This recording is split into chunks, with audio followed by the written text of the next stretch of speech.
With all the frenzy surrounding ballot propositions and presidential candidates, each vote is mined out like a precious commodity. While pollsters routinely project election results based on likely voters, in some cases the likely voter may not include young people, leaving young voters asking the question, do we count? Eagle Eye View's Alvin Clavon has this report. A number of groundbreaking events. There was the historic campaign of an African-American candidate, and the possibility that the executive office could include a woman. Moreover, millions of U.S. citizens that engaged in the political process for the first time had a huge impact. Within these newly energized voters was a block of people many had overlooked in the past, young voters. But political pundits asked the questions, exactly who is the youth voter, and would the youth vote make a difference? For many activists, it wasn't easy to define or determine exactly what impact young voters would have. So whether you define the youth vote as 18 to 24, you're going to define it as 18 to 29, you're still looking at what impact young voters are going to have on the election and what percentage of them are voting and what do they feel.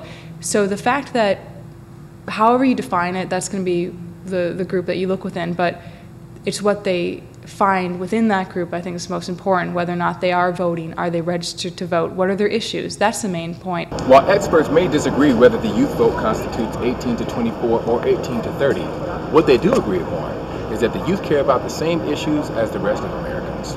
There's these initiatives that young people need to pay attention to as well, and I think that especially the Prop 6 and Prop 9, which are the two crime control initiatives, resonate for the young people that we work with here at Cal State LA, particularly. The young people here coming from predominantly communities of color and working class backgrounds will be victimized.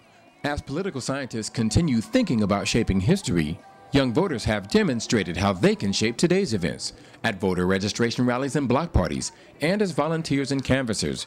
There's no ignoring that youth participation appears to be on a steep incline, and the hunger for change feeds the energy of the youth voter.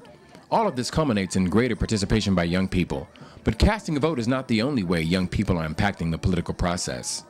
But what we're also doing is we're incorporating the youth by, they come to all of our events, they do phone banking, they do canvassing, we're outreaching to not just high school students, but college students, and just anyone that really wants to be a part. But our main focus really to get canvassers out, to get, you know, those door-to-door folks. The youth needs a lot of school credit and so forth, so we want to get them involved.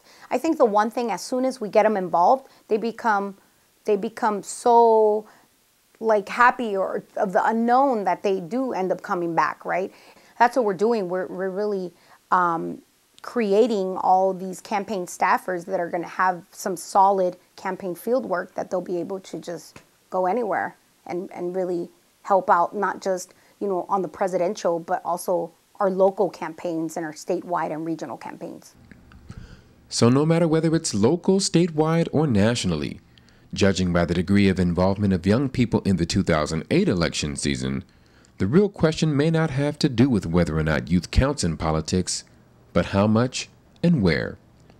From Los Angeles, I'm Alvin Clavon for Eagle Eye View's 2008 elections, Youth Votes on the Future. According to national exit polls, over 22 million young Americans ages 18 to 29 went to the polls last election. That's an increase of at least 2.2 million over the 2004 election.